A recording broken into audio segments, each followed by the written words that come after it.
श्री राम, नमस्कार, वंदे मातरम, भारत माता की जय। आपका डॉक्टर एन.के. चलोत्रा एक बार फिर एक राष्ट्रीय विषय लेकर के आपके समक्ष फिर हाजिर। विषय ये है कि आज क्या, जब से भी देखें कि कुछ सरकारों को छोड़कर, जैसे पंडित जवाहरलाल नेहरू जी की सरकारें जब तक रही, उसके उपरांत माननीय इंदिरा गांधी जी जो स्वर्गीय प्रधानमंत्री थे भारत की, उनकी सरकारें रहीं, जहां इस ऐसे कुछ प्रधानमंत्री और उनको छोड़ दिया जाए तो आज तक जितनी भी सरकारें हैं वो बेरोजगारी को खत्म करने में नाकाम रही हैं। उसके पीछे एक कारण है कि सरकारों की मंशा नहीं है बेरोजगारी खत्म करने के लिए।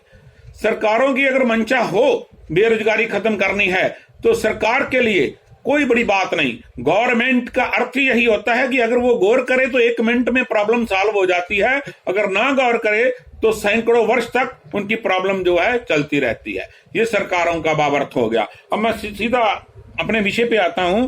विषय ये है कि जो स्मॉल स्केल इंडस्ट्री है, जो मीडियम स्केल इंडस्ट्री है, उसमें प्राइवेटाइजेशन करने की आवश्यकता ही कोई नहीं थी। उसमें मल्टीनेशनल कंपनियों को इन्वॉल्व करने की जरूरत ही कोई नहीं है। लेकिन क्या होता है, आज देखो, एक नमक के पैकेट से लेकर के समुद्री जहाज तक हर जगह मल्टीनेशनल कंपनियां आ गई हैं, जिससे बेरोजगारी दिन प्रतिदिन बढ़ती जा रही है।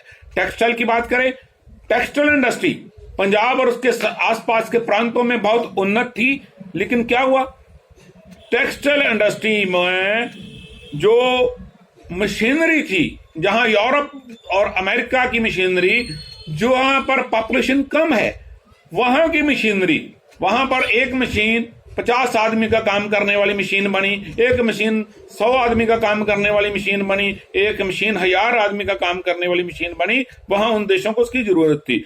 वही मशीनें कमीशन के आधार पर कि हमें वो मशीनरी खरीदने पे बड़े बड़े नेताओं को, बड़े बड़े अधिकारियों को कमीशन मिलनी है, वो मशीनरी भारत में मंगा ली गई। उसका दुष्प्रभाव ये रहा, नुकसान ये रहा कि जितने भी यहां पर टेक्सटाइल के एक मशीन पे एक मजदूर काम करता था और दिन और रात को अलग अलग शिफ्ट चलती थी, सबको रोजगार मिला हुआ था, वो सब लोग एक मशीन 100, 200, 500 आदमी का काम करने वाली जब आ गई तो 500 से 1000 आदमी बेरोजगार हो गया। तो क्या करते वो, उन्होंने टेक्सटाइल इंडस्ट्री फेल हो गई, मशीनें आ गई, मशीनरी हाईटेक, और लोगों ने ऑटो चलाना, रिक्शा चलाना शुरू कर दिया। अब रिक्शा ऑटो में सैचुरेशन हो गई है। अब लोग क्या करते हैं, अब रिक्शा और ऑटो भी इतने बढ़ गए हैं, एक जिले में 1-1 लाख से ज्यादा, 2-2 लाख से ज्यादा 3 व्हीलर ऑटो हो गए। एक रिक्शा और ऑटो में 1-1 आदमी ही दिखाई देता है, 2-2 आदमी दिखाई देते हैं। तो अब लोग और बेरोजगार हो गए हैं, भूखमरी की स्थिति आ गई है। सरकारों का कोई ध्यान नहीं। अब लोगों का ध्यान यही है कि जो कोई जाता है, किसी की जेब में पैसा है, शुरा निकालो, दिखाओ और लूट लो, रोटी तो खानी है। क्या करेंगे लोग? सरकार का इन बातों की तरफ कोई ध्यान नहीं है। यही स्थिति ये जो इंसान बिल आंदोलन है उसमें होने वाली है। जब कोको कोला आई, कोको कोला कंपनी आई, फ्री में कोको कोला देती थी सब लोगों को कि आप टेस्ट करिए, कोको कोला आई है, मल्टीनेशनल कंपनी है। अपनी देश की कैंपा कोला, दूसरी कोला सब बंद हो गई।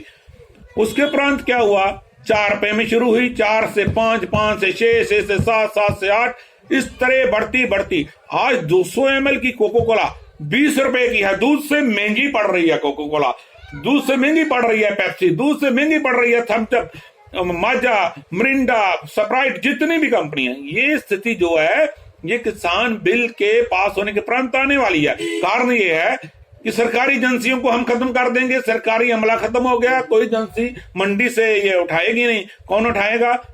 जैसे बड़े बड़े कारोबारी इंडस्ट्रियलिस्ट कहते हैं हम तो स्टोर देते हैं, हम तो खरीदते नहीं। अरे भैया, आप स्टोर देते हो, जब खरीदारी करने के लिए सरकारी एजेंसियां नहीं रहेंगी तो खरीदारी भी तो आप ही करोगे।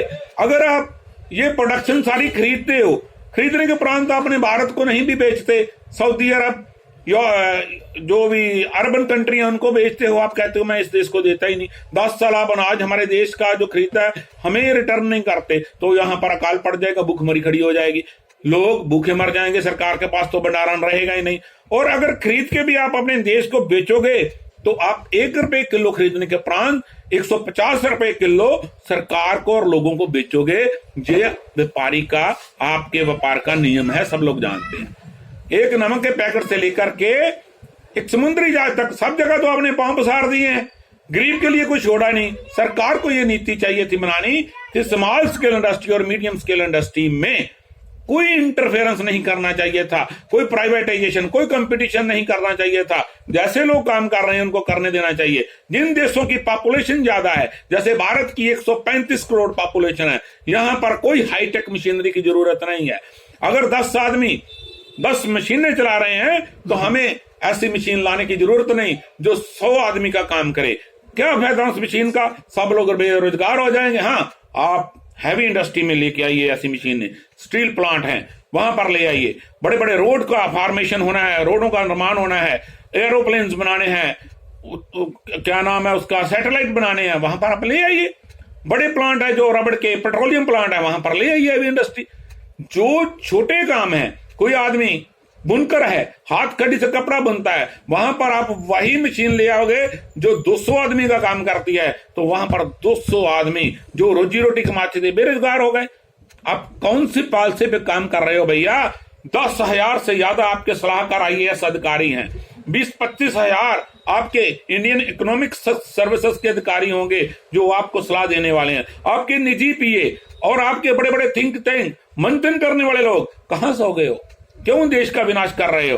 कितनी बड़ी बात है ये किसान आंदोलन जो खड़ा कर रखा आपने, इस कानून को खत्म करना कितना बड़ा इशू है? कोई बड़ी बात नहीं, लेकिन इस पे जिद होकर के बड़े बड़े जो इंडस्ट्रियलिस्ट हैं इस देश के, जो 40-50 बड़े घराने हैं, उनको छोड़ करके बाकी लोगों के बारे में सोचिए।